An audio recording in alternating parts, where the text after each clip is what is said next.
And one of the things about Aikido, most of what I'm doing is telling someone where I want them to move. Okay? But for this, you can get strong, and I don't want to resist it, I don't want to fight it, I'm just going to use that muscle. Okay? And so I want you to look at the simplest ways you can do this. Okay? And it's got to be that curve, and yep, I can leave that relaxed, because relax completely is one of the 4 principles of Ki. And of course, relax completely means I'm a slob on the floor, so as soon as you say relax completely, no, you don't mean relax completely.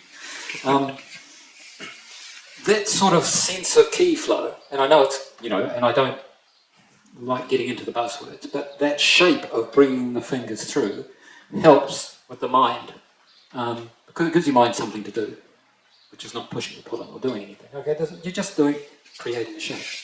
Okay? So I want you to grip all your strength.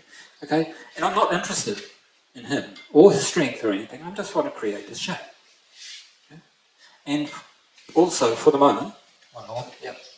We'll swap. We'll take your right hand, your hard, strongest. It should be your strongest hand up the top, which makes it a little harder for me.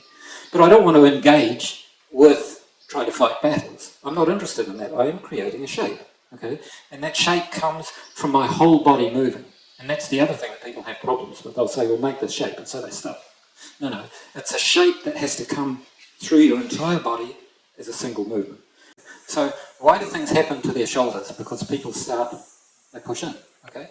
And this is effectively a jo or anything else. And if I push along, the jo is going to push up. Don't even move. Don't even move. Starting to push my shoulder back, okay? So this has got to move in the same rate my body moves, if that makes sense, because that rolling over allows me to pass without any force going up through my arm. So when you're having this problem with your shoulder, it means you're thinking my first movement is this. Block it. Okay. First movement is that. That's all going straight into my shoulder. No, it's not. Okay. Relax. Start the movement. See what it's done to him. Now I can step around. Okay. And as soon as, so grip. Give me everything. Okay. Now as soon as he feels that, he wants to push back, because amongst other things, there's circuitry in your brain that keeps you balanced, and it feels any shift far before your conscious mind does. Okay? So I don't want to do something. Watch your back foot. Can you see the changes? Okay, and that's happening automatically. Okay, that happens before he thinks about it. So I don't want to change anything that's happening over his feet until I am in a position to move. Make sense? Isn't it great how much tension he's got in his shoulders? Yeah, so come on, hold it tight. Are you? Good. Now I'm going to sit here and relax for a while and see how long it takes before he falls over, just from his own internal tension. Okay. So I'm trying not to move that point for the moment, because as I was saying, any push or pull gives him something he wants to resist against. Now, one of the fun things for me is he's got his hands quite a long way away. So that means it affects his body a lot more when I go around him. There's space between his hands, and that means his hands have to twist more. Put your hands closer together. Okay, it's not going to affect your body quite as much. Yep. And just bend your knees a little bit and keep your head up. Okay, and I just think that's a better position for you to be in. I actually want to be touching his shoulder, and there's a reason for that. If you start to move, just start to move, and I feel that instantly through his shoulder before anything else happens. So, and the other thing about touching his shoulder, now that wasn't a good one because I was thinking, okay, and I felt it instantly. There was stress in my body that should be doing. If I'm touching his shoulder, I've taken one of the 4 directions he can move in away from him. Okay, here he can move straight into me. No, just stay there, get some momentum, and just barge me off my feet because I've left a space there. And with my light body weight, that's actually quite crucial to me. I don't want people to be able to push me sideways, so I want to be here where I've got the control. And particularly, if I've bent my knees a little bit, okay, I can lift that up as the start of my technique. And that lifting up is shifting his shoulder back. So, what is this giving me by lifting his arm? What would be the simplest technique where his arms are going to go over? Okay. Yeah, any form of Aikido. I don't know.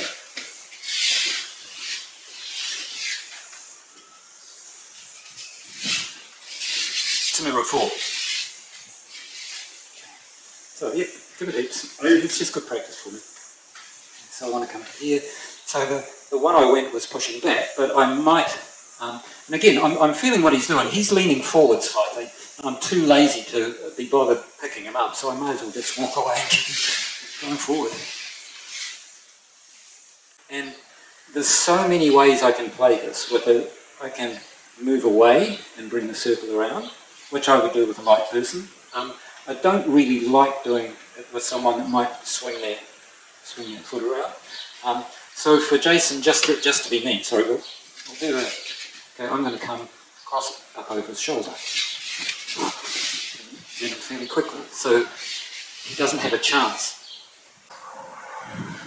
So if I want to make his body turn, the easiest way I can do it is to stretch his arms, okay? Because it makes it very, very easy for me to finish through. But as I say, there's always that one leg swinging around, which I don't feel comfortable with.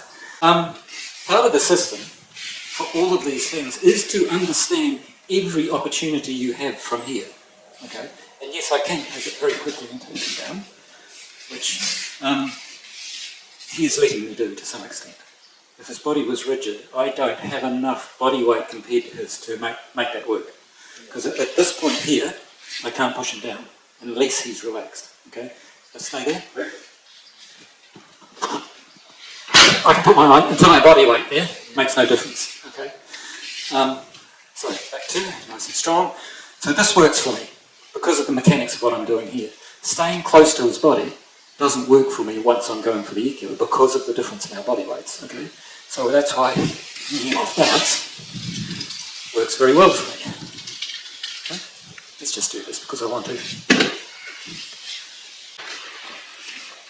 So whenever I'm doing an Aikido, okay, so be it moving around from here, okay, there's got to be, he's a naughty child and he won't do what I want. I want him to go down, but I'm doing this. What am I telling him to do?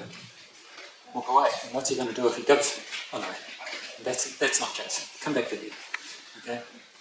What he's probably going to do is just close that hand, do that, because he's got more than enough body weight to do that, and then I'm Aikido. So, whatever form I'm doing it, be it a mote or ua, as I get past that point, I want down pressure on his feet, okay? Because it makes it very hard for him to take a step, and now I can finish the rest of the Aikido without him stepping. But if I give him a push in any direction that he can just shift his feet and continue, he's going to step away from me and I lose the technique. So what I need to be doing, we've closed. Position is side by side. Okay, I want to start and we open up and we close again. I want no ability for him to shift because it's stuck to my body. That's good, nice and strong. It always, think about someone that's gripping strongly, is any movement I make goes straight through his whole system.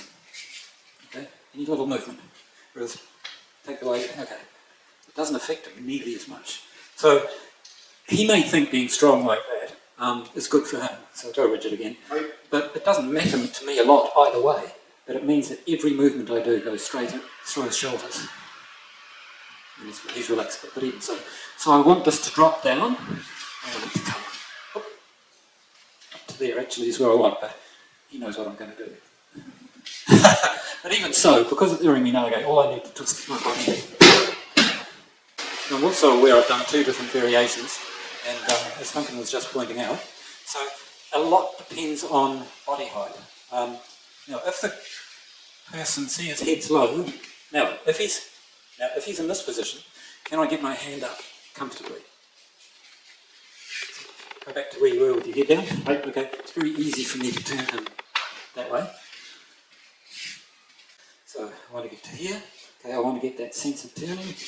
Not so much.